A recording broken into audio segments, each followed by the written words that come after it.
Hi guys, thank you so much for having me. Can you all hear me okay? Yeah. Great. So I'll just give you a quick introduction to who I am. I was originally born in Northern Ireland. My family got recruited to come to Australia in 1998 because of my mum's job. She works in mental health.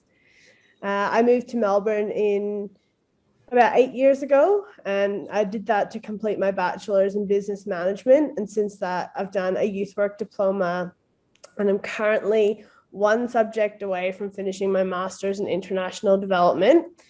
Through that time, I volunteered here in Melbourne with the Salvation Army and Don Bosco Youth Centres.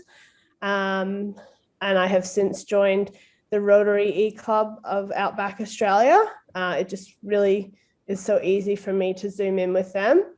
And of course, I am the founder and chairperson of Tufunze International.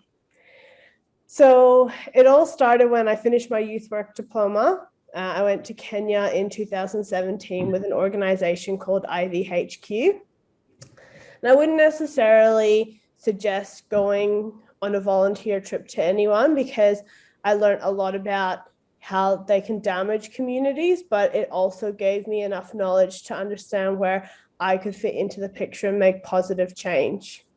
I volunteered in a place called Kitengela in Kenya, which was about an hour and a half outside of Nairobi, depending on the traffic jam, in a center called Gihon Women's Center. In the mornings, we worked with domestic violence victims, and in the afternoon, we worked with women with HIV. And those women told us that they were too scared to tell their children that they had HIV. So we did a small education session with the kids, teaching them about what HIV was and how to protect themselves from it, and not to be scared when their parents had that conversation with them. When we finished that education session, one of the kids was asking some shocking questions for a 12-year-old. And it turned out that her stepfather had been sexually assaulting her. So I went and met with her stepfather and her mother and asked if I could sponsor her to go to school on the provision that she boarded there. And I was quite nervous about the whole experience because who am I, a young Mzungu girl, coming to Kenya and telling this family that I think it's better for their child to go to a boarding school. But as I mentioned, I grew up in Townsville, and when her mum showed up to the school that day, this is a reflection on our throwaway culture, but she was wearing a Townsville t-shirt, and I don't know if you believe in God or spirits, but it was kind of a bit of a sign for me that I was in the right place at the right time. But she was only one girl. So we met with an organization called Ujima and visited a school in Kibera where they taught the No Means No education program. So I came back to Australia, and in 2018, fundraised with my friends from work, my friends from school, and raised enough money to bring 12 to 13 teachers to Kitengela to put the No Means No education program into the first school in Kitengela at Nonkapir Primary School. I know Stella's there, so I'm sure I'm butchering a lot of these terms, but the Kenyans let me away with it. So the No Means No education program runs for 8 weeks. And the first week is a baseline data collection, and the next 6 weeks teaches about puberty, sexual health, sexual violence, how to get away in unsafe situations, and how to protect yourself. And then the last week collects more baseline data. What I didn't account for was the fact that so many kids would come forward with issues. And from that, we built a counseling room and worked with the principal to get a counseling teacher into the school. And we also worked with the kids to talk about one of the teachers that had been causing some issues for some of the girls, and that teacher was relocated. One of the other things that we did, because we'd raised much more money than I expected to, I was quite blown away with the generosity of my friends and family, was we worked with Days for Girls in Camberwell and Ferntree Gully, and they donated 286 reusable sanitary kits. So each of the girls from grade 5 to grade 8 received a reusable sanitary kit. And as many of you will know, Footscray's Donations in Kind, they gave us that big suitcase full of first aid supplies, which we took to the school to set up our first aid kits over there. But it was only one school. So in 2019, I spoke at District 9550, which is now District 9560's district conference. And we asked them to help sponsor the second school. So we reached out to GK Prison Primary School. That's the primary school that my sponsor child originally went to. And we educated 766 kids at that school. Because of what I'd learned from the first round and how many kids had come forward to ask us for additional assistance, we also implemented the SASA program at this school, which is the Sexual Assault Survivors Anonymous program. We had 44 kids go into that program, and from there, 10 got put on high watch, and 4 have been put into safe housing with legal assistance, help from the Children's Department, and have had their proper health checkups at Kitengela Sub-County Community Hospital. That led us into meeting the community and team members at Kitengela Sub-County Community Hospital, which allowed us to run the program for the first time in Kitengela with adult women. And that was really inspired by my sponsor child's mother, because after I had sponsored her to go to school, she left her stepfather, started her own shop, and was living independently. And because she didn't have the cost of her daughter there with her 24/7, she was able to afford her son to go to a little bit of a better primary school. So we ran the education program with the hopes that we would put 30 women through it. Instead of over the 8 sessions, we did it over 3 days, 4 hours a day. By the 3rd day, we had 55 women in the class. We also decided that instead of bringing all of the reusable sanitary kits from Australia, we would work with Kibera and Korea-Kocho to buy the reusable sanitary kits for the girls from their enterprises over there. And then COVID happened. So I was supposed to go back in 2020, but instead I spent the majority of my time locked up in a 52 square meter apartment in Melbourne CBD. Fun times for me. And all of you, of course, but that gave me the opportunity to create something that was long lasting and not just Victoria and her friends, but a legal company with proper governance, a new financial director, registered with the ACNC and ASIC, and that was Jufunze International. It also allowed us to look at other ways in which we wanted to help the Kitengela community. So during that time, we worked with Rays of Care, an organization in Africa which helps the disabled community find work that's suitable for them. So we ran an information session. Our other executive director, Sylvia, got trained by AMREF, and we organized education, distribution, food supplies, masks, and of course, her verbally speaking the education to them in team with the Rays of Care group.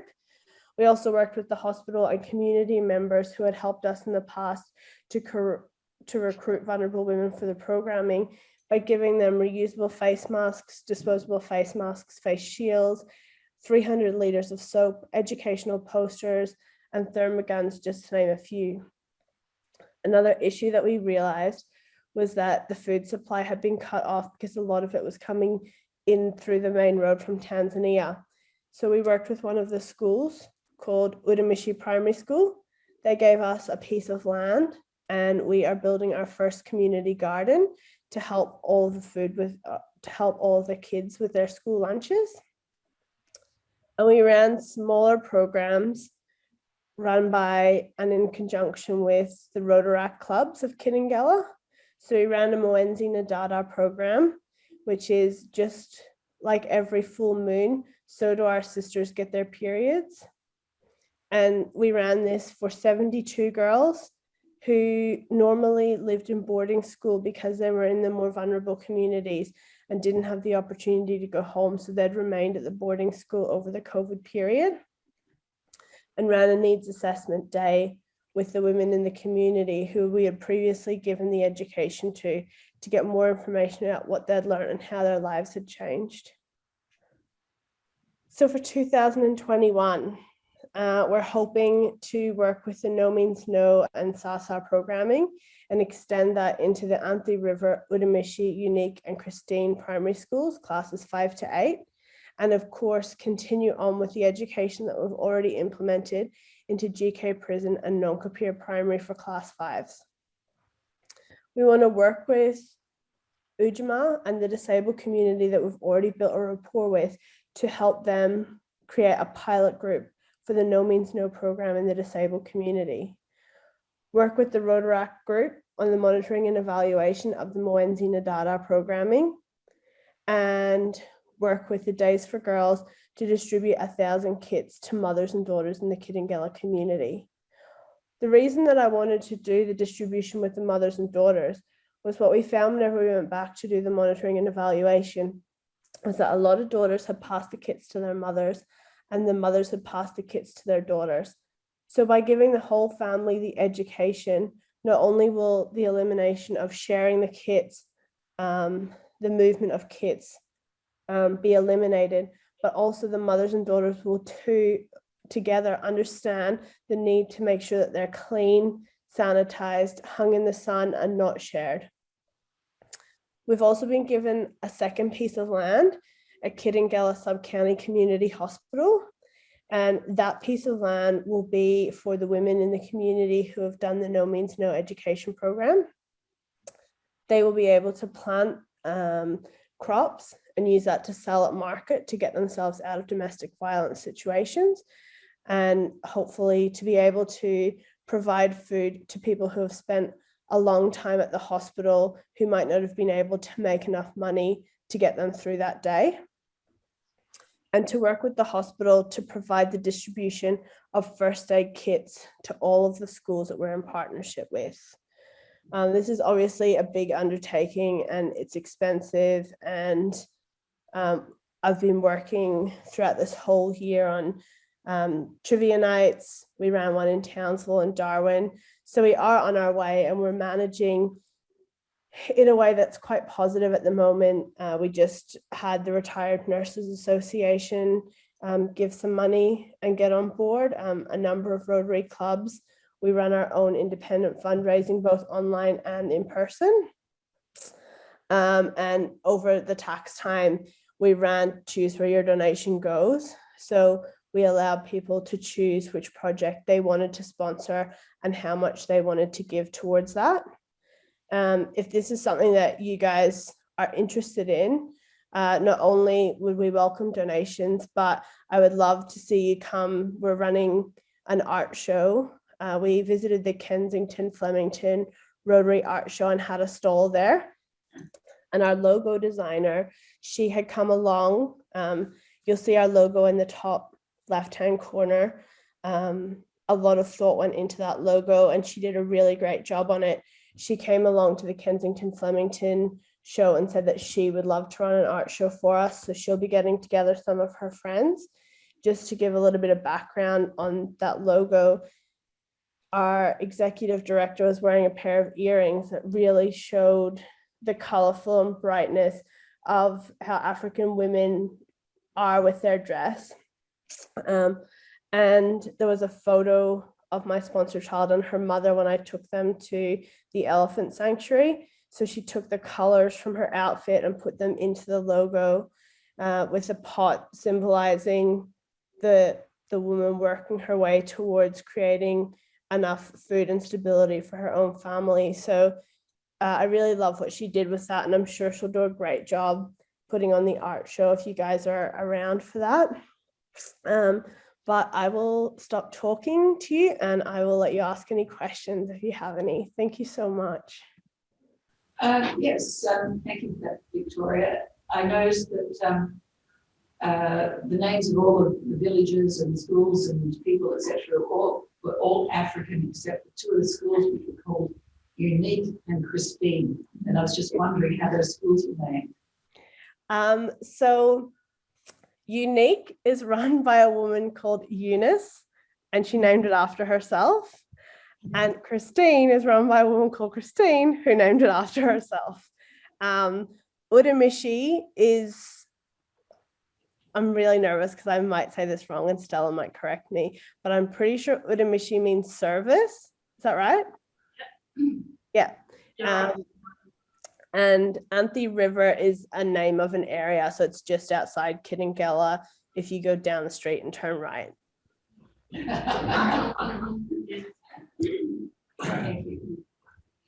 I have one question. Yep. How do you find being a Mzungu, which means white person, dealing with the local community? Are they accepting what you're saying? Are they questioning it? Well, it's actually really interesting. So there was once I got onto a piki, which is a motorbike taxi, and I got to the end and I handed the man the exact money, and he was like, "Oh, you know how much it costs?" And I was like, "Yes." And then another time I got on a piki, and they said to me, "We know you. You're the Mzungu that can speak a little bit of Swahili." So I think they kind of sort of know who I am. And one day I was walking in the street and a man said to me, he's like, "Don't you worry, nothing will ever happen to you here because everyone knows who you are." But yeah, I think people have been quite accepting of me. I think quite a few people know who I am. And I've spoken to other people who are married to Mzungus, and they said that like they're like, so Stella, the executive director, is married to a Scottish man, and she says that he finds it quite difficult. Like he doesn't understand the money, and he has found it very difficult to pick up any Swahili words. So he'll find it difficult to assimilate. Whereas I understand the money, and like I don't speak Swahili, but I can sometimes strain my hearing, get a few words in. And I think that that's really appreciated by the locals. And so they do give me the utmost respect. Yes. No, And they're very respectful of you, aren't they? Yeah, I've been very lucky. And like people said, don't go out at night, like don't go out after dark. That's when all the fun happens, the music and the lights. And yeah, I would have been very disappointed if I had like completely listened and not done anything. And I find it very enjoyable to be there, and the happiness that these people express and the joy that they have from just like the things that we take for absolute granted. Yeah, I'm very privileged to be able to do what I do, and I'm very privileged that the people have treated me so well. I mean, don't get me wrong, there's been as many tears as there have been smiles from my end, but yeah, that's what makes it so worthwhile in the end. Yeah. Well, thank you very much for talking to us tonight. We Thank appreciate you, that. Matthew. I'm so sorry I can't be there. Yeah. What you say about her and in Africa. So Africa is quite different. When you get to East Africa, where she's been, Uganda is next to Kenya, that is East Africa. When you listen to the way we speak, maybe our accent is quite different from West Africa, and our behaviors are different. So people in East Africa, like all Africans know this, like people from East Africa, they are calm, they are very respectful, they are like, we are well behaved. Whereas when you go to West Africa, they're a bit corny. They'll just look at you and they just want to milk everything out of you. You should know this. It's like that. And I'm pretty sure you've been respected wherever you go. They know Muzungu is there. They believe Muzungu does not tell lies. So even if Matthew tells lies back home, or even if Victoria tells a lie, they will never think it's a lie. They think whatever she says is the truth. That's the way we've been brought up. Muzungu tells the truth. However, you can also get street smart. I mean, it's nice, but then a lot of people would take advantage of that. And I think a lot of Mzungus have throughout decades Smart. taken advantage of that. Their trust comes with like responsibility to make sure that you're doing the right thing. All right. Thank you, everybody. Thank you. Thank you.